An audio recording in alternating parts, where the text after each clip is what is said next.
Hello, traders. FX Pip Collector here. Today is Thursday, May 8th, and this is my analysis for the US dollar Canadian.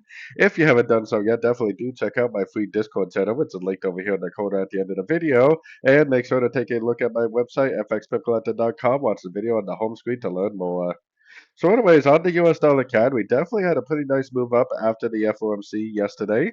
Um, I am still not convinced that the higher time frame uptrend is over, so I'm still looking at this as a possible ABC. Now, I got my Fibonacci retracement on this whole move down, which is the black levels, and I got my Fibonacci extension on the wave A projected out the bottom of wave B, which is the blue levels.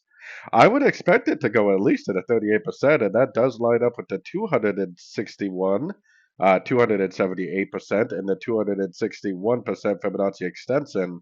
So we have a very nice little Fibonacci cluster right there. So I think there's a very good likelihood over the next week or so we should be continuing up like that. Now I am on the 4 hour time frame because anything shorter than that, you start to lose a little bit of the clarity that we have on the 4 hour time frame and up.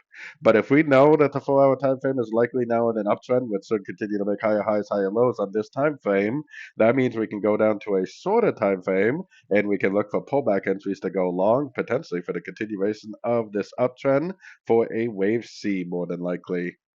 So anyways, don't forget to like and subscribe. And as always, thank you for watching and happy trading.